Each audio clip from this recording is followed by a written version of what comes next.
Morning વિદ્યાર્થી મિત્રો, મારું નામ શેખ મોહમ્મદ સોહેલ। આજે તમારું સ્વાગત છે પીટીસી YouTube ચેનલ પર। વિદ્યાર્થી મિત્રો, તમે અમારી ચેનલ પર નવા મિત્રો છો, અમારી ચેનલને સૌથી પહેલા સબસ્ક્રાઇબ કરો અને બાજુમાં આપેલ બેલ આઇકોનને પ્રેસ કરો, જેથી અમારી વિડિયો તમને સૌથી પહેલા મળે। વિદ્યાર્થી મિત્રો, આજે ધોરણ 9 વિષય ગણિત પ્રકરણ નંબર 1 સંખ્યા પદ્ધતિ વિષય ભણવાનું છે। આપણે અગાઉના ભાગમાં જોઈ ગયા સંખ્યા પદ્ધતિના પ્રકાર અને સંખ્યા રેખા ઉપર સમય સંખ્યા અથવા અસમય સંખ્યાનું નિરૂપણ સંખ્યા રેખા પર જોઈ ગયા। જો વિદ્યાર્થી મિત્રો તમે અગાઉના ભાગની વિડિયો ના જોઈ હોય તો લિંક ડિસ્ક્રિપ્શનમાં આપણે આપેલ છે। આજે આપણે પ્રકરણ નંબર 1 નહીં 1.3 ના દાખલા શીખવું। તેના પહેલા થોડી થિયરી કે સમય અને અસમય સંખ્યા। તો સમય સંખ્યામાં સામ દશાંશ અભિવ્યક્તિ હશે, ત્યારબાદ આવૃત દશાંશ અભિવ્યક્તિ હશે અને અસમય સંખ્યાની અંદર અનાવૃત દશાંશ અભિવ્યક્તિ હશે। જેવી રીતે દાખલા આગળ ચાલતા જશે તમને એના વિશે સમજણ પડતી જશે। તો ચાલો વિદ્યાર્થી મિત્રો, આપણે સ્વાધ્યાય 1.3 ના પ્રશ્ન નંબર 1 નો ચોથો દાખલો કરીએ કે 3/13 એટલે કે ભાગાકાર કરવાનો છે। હવે ભાગાકાર કરીએ આપણે તો 13 બહાર જશે અને 3 અંદર જશે। ઘણા વિદ્યાર્થીઓને ખબર નથી રહેતી કે ભાજક કયું છે, ભાજ્ય કયું છે, બરાબર। તો 13 જે છે તે આપણું ભાજક કહેવાય, 13 જે છે તે આપણું ભાજક કહેવાય, 3 છે તે આપણું ભાજ્ય કહેવાશે। હવે 3 કરતા 13 મોટા છે, ભાગ ચાલતું નથી, એટલે આપણે સૌથી પહેલા રૂલ્સ મુતાબિક 0 મૂકી પોઈન્ટ મૂકવાનો અને ત્યારબાદ તેના પાછળ 0 મૂકવાનો। યાદ રાખો, હંમેશા સંખ્યા કરતા ભાજ્ય, ભાજ્ય કરતા ભાજક એટલે કે સંખ્યા કરતા બહારની સંખ્યા એટલે કે જેના વડે ભાગાકાર કરવાનું છે તે મોટો હોય તો 0 રાખી પોઈન્ટ મૂકવાનો, ત્યારબાદ 0 મૂકવાનો। 13 દુ 26 એટલે કે 30 માંથી 26 જાય એટલે કે 4, પાછો 0, 13 તાલી 39 એટલે કે 1/4, બરાબર, પાછો 0। હવે પાછી સંખ્યા પ્રમાણે આ 10 13 થી નાનો છે, 10 13 થી નાનો છે, તો હવે તો સર પોઈન્ટ તો મૂકી દીધો, હવે શું કરીશું? તો કંઈક નહીં, ખાલી 0 મૂકવાનું ને પછી અહીંયા 0, બરાબર। એટલે કે પછી કેટલા થશે? 13 સતામ 91, 9/4 એટલે કે 100 માંથી 91 જે સીધો 9/4, ત્યારબાદ પાછો 0, તો કેટલા થયા? 13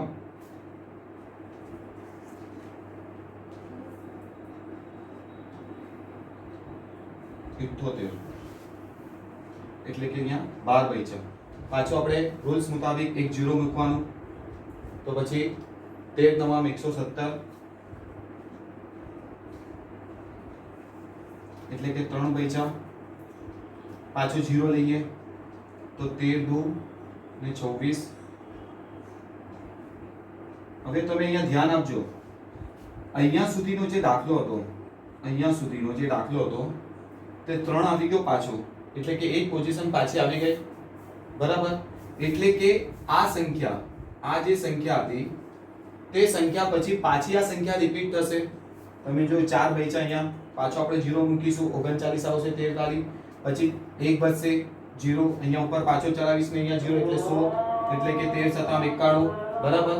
એટલે કે વિદ્યાર્થી મિત્રો, જે સંખ્યા પોઈન્ટ પછી ભાગફળમાં સંખ્યા પુનરાવર્તિત થતી હોય, સંખ્યા પુનરાવર્તિત થતી હોય તો તેવી સંખ્યાને અહીંયા લખવાનું, આપેલ સંખ્યા એ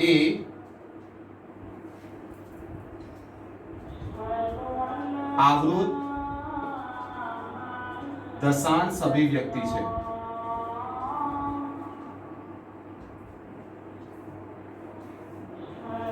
બરાબર છે।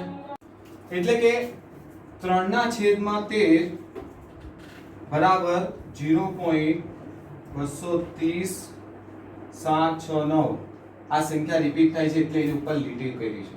સર આ લીટી કરી એનો મતલબ શું થાય? એટલે કે એ સંખ્યા પાછી પુનરાવર્તિત થશે, એની પાછળ એ સંખ્યાની પાછળ પાછી પુનરાવર્તિત થશે, એટલે પુનરાવર્તિત સંખ્યાની ઉપર આપણે હંમેશા લીટી દોરાય છે, તેને બાર તરીકે પણ બોલાય છે, બરાબર છે। હવે આપણે સ્વાધ્યાય 1.3 ના પ્રશ્ન નંબર 1 નો પાંચમો દાખલો જોઈએ, 2/11। ચાલો, 2 અંદર 11 બહાર, એ જ પ્રોસેસ પાછી, બરાબર। સંખ્યા 12 છે તે મોટી છે, ભાજક મોટો છે, ભાજ્ય નાનો છે, એટલે કે 0 મૂકી પોઈન્ટ મૂકી પાછળ 0 મૂકી, 11 એકુ 11 બરાબર 20 માંથી 11 જાય એટલે 9 પાછો 0 મૂકો 11 અઠામ 88 કેટલા બચ્યા 2 બરાબર 0 મૂક્યા 11 એકુ 11 કેટલા બચ્યા 9 0 મૂક્યો 11 અઠા 88 એટલે કે તમે જોયું તેમ કે આ સંખ્યા 18 જે છે તે પુનરાવર્તિત થયા કરે છે બરાબર મેં તમને કીધું તેમ શેષ 0 નથી આવતું જો પોઈન્ટ પછીની સંખ્યા જે બે સંખ્યા વારંવાર રિપીટ થયા કરે એટલે કે પુનરાવર્તિત થતી હોય તો તે સંખ્યા સમય સંખ્યા તો ગણાય પરંતુ કેવી ગણાશે આવૃત દશાંશ અભિવ્યક્તિ એટલે અહીંયા લખવાનું કે 2/11 બરાબર પેલા 0.18 એમ કરીને અનંત સુધી જશે બરાબર 0.18 નો ઉપર લીટી એટલે કે 12 બરાબર એટલે કે આપેલ સંખ્યા એ કેવી છે આવૃત દશાંશ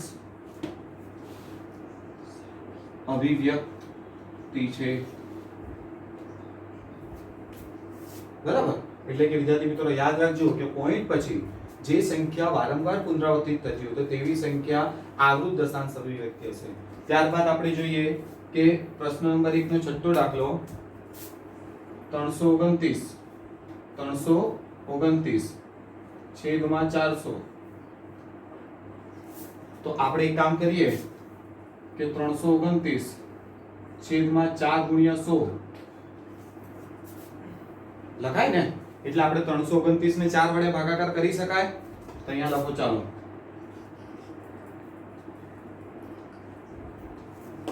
ચલો 4 અઠામ 32 એટલે કે 0 0 ઉપરથી 9 નીચે ઉતાર્યો ચલો 4 દુની 8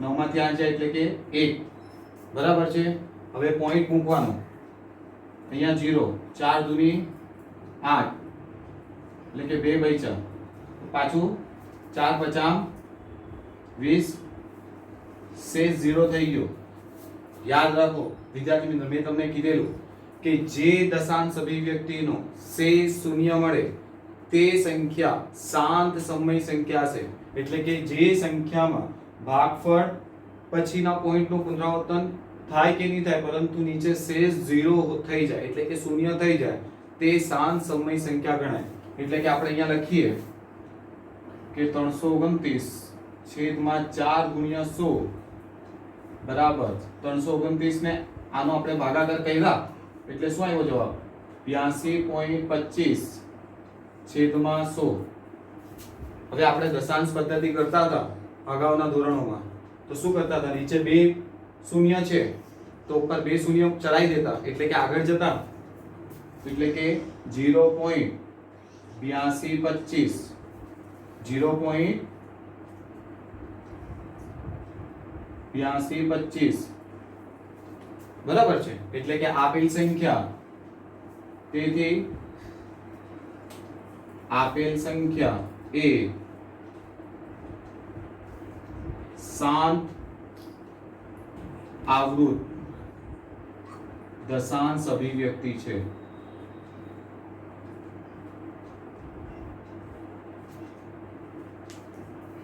સમજમાં આવ્યું વિદ્યાર્થી મિત્રો આપણે સ્વાધ્યાય પોઈન્ટ 1.3 પ્રશ્ન નંબર 3 નો દાખલો ગણવાનો છે આ દાખલો મોસ્ટ ટાઈમથી દાખલો છે આ રીતના દાખલા તમારે ઉદાહરણમાં પણ આપેલા છે તમારે એ જાતે તમારે ગૃહ કાર્યમાં કરવાના છે p પૂર્ણાંક હોય અને q શૂન્યેતર પૂર્ણાંક હોય બરાબર મેં તમને કીધેલું કે p પૂર્ણાંક હોય q શૂન્યેતર પૂર્ણાંક શૂન્યેતર મતલબ કે શૂન્ય ન હોય તેવો પૂર્ણાંક તેવા p/q સ્વરૂપમાં લખો 0.4 ને 7 ની ઉપર લીટી છે એટલે કે 7 બાર બરાબર એટલે એને કે આપણે લખીએ તો ધારો કે 0.7 ની ઉપર લીટી છે તો 7 બાર બોલું છું બરાબર 0.4777 કરીને ડોટ ડોટ બરાબર છે એટલે કે માટે x બરાબર 0.4777 4 7 7 7 15. હવે બંને બાજુ 10 વડે ગુણતા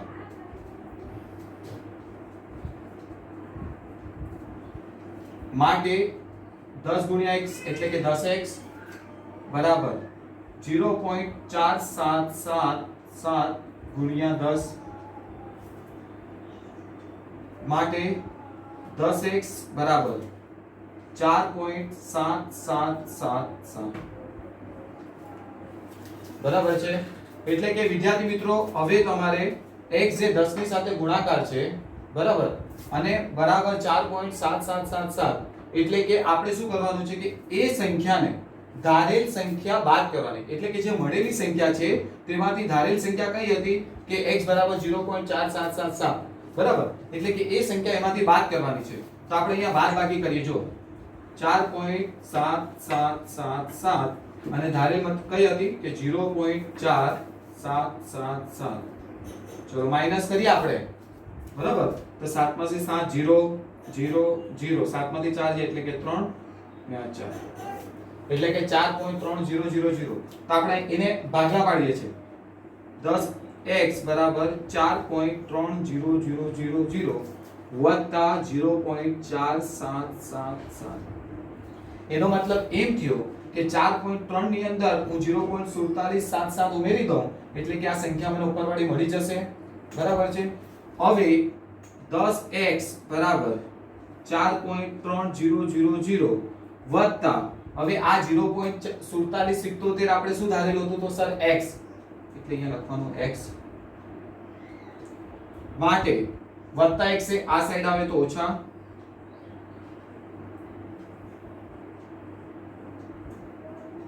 માટે 9x બરાબર 4.3. હવે આપણે શું કરીએ કે x સાથે 9 ગુણાકારમાં પેલી સાઈડ જાય એટલે ભાગાકારમાં ના 4.3 છે બરાબર માટે x બરાબર દશાંશ અભિવ્યક્તિ છોડું છું, દશાંશનું સ્વરૂપ છોડું છું.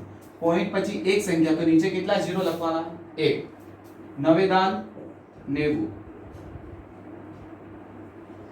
એટલે કે p/q સ્વરૂપમાં આપણે માંગેલ છે તો 43/90.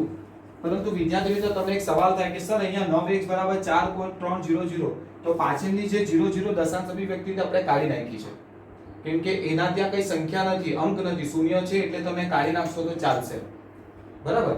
એટલે કે 4.3/9 પોઈન્ટ છોડ્યા એટલે 10 ગયા એટલે કે 90 થયા. x બરાબર આપણે જે ધારેલ હતું તેની જગ્યા 43/90 આપણને p/q સ્વરૂપમાં પૂછેલ હતે તો અહીંયા લખવાનું કે 0.47 બરાબર 43/90 બરાબર છે. હવે આપણે સ્વાધ્યાય 1.3 પ્રશ્ન નંબર 8 કરવાનો છે કે સમય સંખ્યાઓ 5/7 અને 9/11 ની વચ્ચે આવેલ ત્રણ ભિન્ન અસમય સંખ્યાઓ શોધો. કેવી અસમય સંખ્યાઓ. હવે આપણે સ્વાધ્યાય 1.3 ના પ્રશ્ન નંબર 8 નો દાખલો ગણવાનો છે. સમય સંખ્યાઓ 5/7 અને 9/11 ની વચ્ચે આવેલ ત્રણ ભિન્ન અસમય સંખ્યાઓ શોધવાની છે. કેવી સંખ્યાઓ શોધવાની છે? અસમય સંખ્યા. તો દાખલો શરૂઆત કરીએ તો સૌથી પહેલા 5/7 એટલે કે આપણે ભાગાકાર કરવું પડશે. ચાલો 7 12 5 અંદર એટલે કે પોઈન્ટ ભાજક મોટો છે તો સૌથી પહેલા શું કરીશું 0 મૂકી પોઈન્ટ મૂકી અહીંયા 0 સતુ સત્યા 49 એટલે કે 50 માંથી 49 જાય એટલે કે 1 0 મૂકવાનું 7 એકુ 7 3 બૈચા 10 માંથી 7 જાય એટલે પાછો 0 7 ચોક 28 2 બૈચા બરાબર. હવે 7 દૂની પાછું 0 મૂકી એટલે કે 7 દૂની 14 6 બૈચા. હવે આ ભાગાકાર તો ચાલતું રહેશે એટલે કે પોઈન્ટ પછી dot dot dot dot dot મૂક્યું છે. હવે ત્યારબાદ બીજી સંખ્યા છે 9/11 તો 11 બહાર આવશે 9 અંદર આવશે 0 પછી પોઈન્ટ મૂકી 0 એના પહેલા દાખલા શરૂઆત કરતા પહેલા આપણે અહીંયા જોઈ લઈએ કે પોઈન્ટ પછી 4 અંક લેવાના આપણે, એટલે મેં દાખલો અટકાવી દીધો અહીંયા. હવે પોઈન્ટ પછી 0 પછી પોઈન્ટ મૂકીને અહીંયા નીચે 0. 11 અઠામ 88, 2 બચ્યા, પોઈન્ટ છે મૂકી દીધો એટલે કે 0 મૂકીશું. 11 એકુ 11, 20 માંથી 11 જાય એટલે કે 9, પાછો 0 મૂકવાનું. 11 અઠામ 88, પાછા 2 બચ્યા, 11 એકુ 11, એટલે કે અહીંયા તો આપણને ખબર પડી ગઈ કે સંખ્યા છે તે પુનરાવર્તિત થયા કરે છે, એટલે કે આના પછી આપણે પોઈન્ટ કરી દઈએ અનંત સુધી. હવે આપણને બંને સંખ્યાની વચ્ચે શોધવાની છે, તો તેના માટે આપણે પેલા દશાંશ અભિવ્યક્તિમાં આપણે ફેરવી દીધું ભાગાકાર કરીને. તમને એક વસ્તુ બતાવું મેં કે આપણે જે સંખ્યા રેખા હોઈએ છે,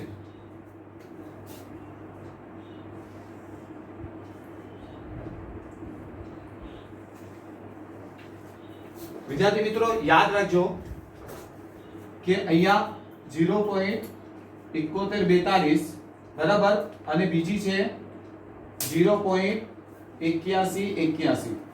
હવે એક વસ્તુ તમે યાદ રાખો, બરાબર, તમે એક વસ્તુ યાદ રાખો કે આપણને અસમય સંખ્યા પૂછેલી છે, સમય સંખ્યા નથી પૂછી. સમય સંખ્યાઓની વચ્ચે અસમય સંખ્યા, આપણે સમય સંખ્યાની વચ્ચે અસમય સંખ્યા માટે મેં તમને એક વસ્તુ સ્ટાર્ટિંગમાં બતાવેલી. મેં તમને કીધું કે દાખલા આવશે એટલે તમને ખબર પડશે. જે સંખ્યાનું ભાગફળ અનાવૃત હોય, અનાવૃત મતલબ કે સંખ્યા બાદ કોઈ સંખ્યાની પુનરાવર્તિત થતી ન હોય. આ તો સમય સંખ્યા છે કે સંખ્યા બાદ પોઈન્ટ ખબર પડી જાય છે આપણને કે આ તો સમય સંખ્યા, પરંતુ તેમની વચ્ચે તો આપણે એવી સંખ્યા લખવાની છે કે 0.7142 અને 7142 થી મોટી હોવી જોઈએ અને 0.8181 થી નાની હોવી જોઈએ. કોઈ પણ ત્રણ અસમય સંખ્યા. તો હું લખું છું તો જરા ધ્યાન રાખજો.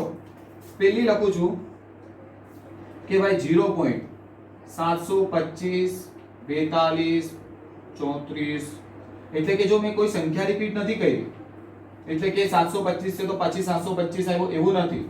Dot dot dot dot. ત્યારબાદ બીજી અસમય સંખ્યા કે ભાઈ 0. કેટલા લેવા કે ભાઈ સર 73 લઈ જાઓ, તો 73 બરાબર. આ ધારવાનું છે તમારે, કોઈ પણ ત્રણ અસમય સંખ્યા આપણે ધારી લેવાની છે. પછી આપણે લઈએ 0.78 ડાયરેક્ટ, એટલે કે આ ત્રણ અસમય સંખ્યાઓ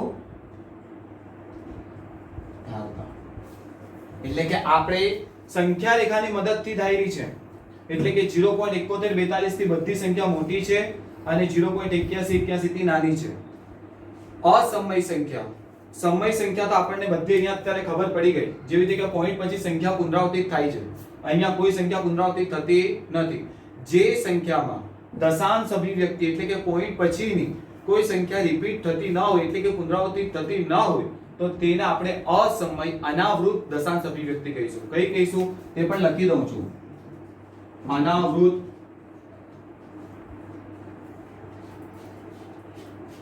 દશાંશ અભિવ્યક્તિ.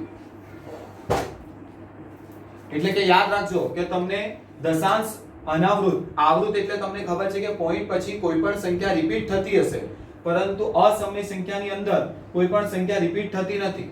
સંખ્યા એટલે કે 725 42 34 તે રિપીટ નથી થતી, તે કઈ ને કઈ આગળ બીજી સંખ્યા બદલાયા જ કરે છે. તમે અહીંયા જો પોઈન્ટ પછી પણ કોઈ સંખ્યા રિપીટ થતી નથી, કોઈ પેટર્ન છે, પેટર્ન હોય ને તે પેટર્ન રિપીટ થતી નથી, એટલે કે તેને આપણે અનાવૃત દશાંશ અભિવ્યક્તિ ગણીશું. એટલે કે તે કેવી સંખ્યા હશે? અસમય સંખ્યાઓ. સમજમાં આવી ગયું વિદ્યાર્થી મિત્રો? વિદ્યાર્થી મિત્રો, હવે આપણે સ્વાધ્યાય 1.3 ના પ્રશ્ન નંબર 9 જે તમારે ઓબ્જેક્ટિવમાં પણ મદદરૂપ થઈ શકે છે કે નીચેની સંખ્યાનું સમય અને અસમય સંખ્યામાં વર્ગીકરણ કરો. એટલે કે જે સંખ્યા આપેલી છે આપણને 5 તે સમય છે કે અસમય તે આપણે કેવી રીતે, હવે વર્ગમૂળમાં 23 છે તો વર્ગમૂળમાં 23 છે તે તમને સમય કે અસમય, વર્ગમૂળ 23 નું તમે વર્ગમૂળ કાઢી શકો છો? તો કે તે ના સર. જે રીતે વર્ગમૂળ 4, વર્ગમૂળ 9, વર્ગમૂળ 16, વર્ગમૂળ 25 આ બધી સંખ્યા છે તે પૂર્ણ વર્ગ છે. જે પૂર્ણ વર્ગ હોય તે સમય સંખ્યા હોય, પરંતુ આ પૂર્ણ વર્ગ નથી. તેથી આપેલ સંખ્યા એ અસમય છે, બરાબર છે। ત્યારબાદ વર્ગમૂળમાં 225, તો વર્ગમૂળમાં 225 છે, કોઈનું તો વર્ગમૂળ છે જ। તમે માની લો કે ભાઈ 10 એટલે કે 100 નું વર્ગમૂળ 10, પછી 11 એટલે કે 121 નું વર્ગમૂળ 11, પછી 144 નું વર્ગમૂળ કેટલું થાય 12, પછી 169 169 નું વર્ગમૂળ છે 13, પછી આપણે 14 નું 196, બરાબર, તેનું 196 નું વર્ગમૂળ છે 14, 225 નું વર્ગમૂળ 15, એટલે કે આ કેટલું મળે છે 225 બરાબર 15। તેથી આપેલ સંખ્યા એ સમય સંખ્યા છે। હવે 0.3796 એટલે કે 0 પોઈન્ટ પછીની જે ચાર સંખ્યા છે ત્યાર પછી નહીં કે આપણને કોઈ ડોટ કરેલા છે, નથી કે એની ઉપર આપણને લીટી કરેલી છે। જો ડોટ કર્યું હોત તો આપણે સમજતે કે એની આગળ પણ પ્રક્રિયા ચાલુ છે, એટલે કે દાખલો શરૂઆત છે, એનો જવાબ હજુ આવતો રહેશે, પરંતુ તેની ઉપર લીટી પણ નથી કે આ જે ચાર સંખ્યા છે તે પુનરાવર્તિત થાય છે। હવે ખાલી આપણને 0.3796 એમાં જ આપી દીધેલું છે, એટલે કે તે કઈ સંખ્યા થાય, આપેલ સંખ્યા એ શાંત દશાંશ અભિવ્યક્તિ છે। તેથી આપેલ સંખ્યા સમય સંખ્યા છે, બરાબર ને। સમય સંખ્યામાં શાંત દશાંશ અભિવ્યક્તિ આવશે અને બીજી આવશે તે આવૃત દશાંશ અભિવ્યક્તિ આવશે।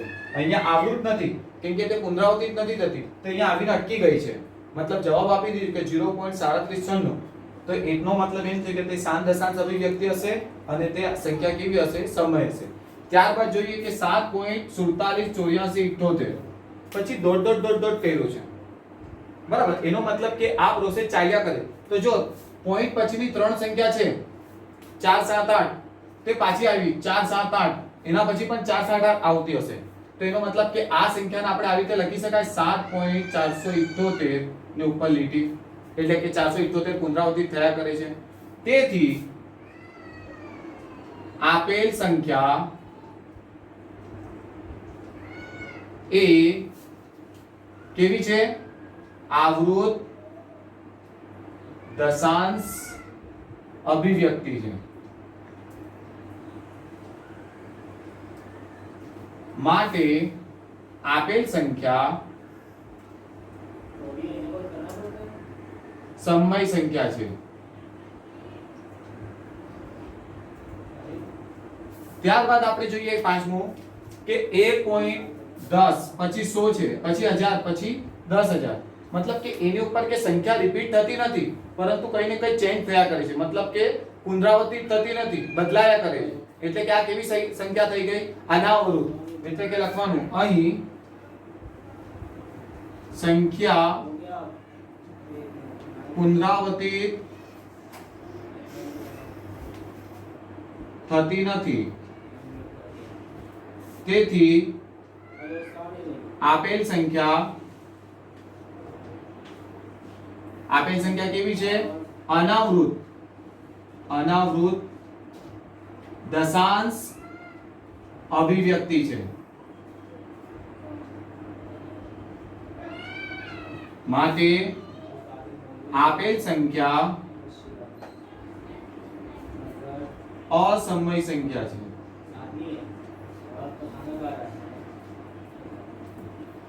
વિદ્યાર્થી મિત્રો, ત્યારબાદના જે દાખલા છે સદવયના, બાકી રહેલા જેટલા દાખલા છે તે તમારી જાતે ગૃહ કાર્યમાં કરવાના રહેશે, બરાબર, અને જો ના સમજ પડે તો તમે મને બતાવી શકો છો। વિદ્યાર્થી મિત્રો, જો તમને આ વિડિયો પસંદ આવ્યો હોય તો લાઈક, કમેન્ટ અને શેર કરવાનું ભૂલતા નહીં, અને જો આ ટોપિકમાં તમને કોઈ કન્ફ્યુઝન હોય, કોઈ ડાઉટ હોય, અથવા તો તમને આ વિસ્તારપૂર્વક કંઈ સમજવું હોય, સમજણ ન પડી હોય ને સમજણ થવી હોય, તો તમે મારા WhatsApp નંબર પર કોન્ટેક્ટ કરી શકો છો। આભાર।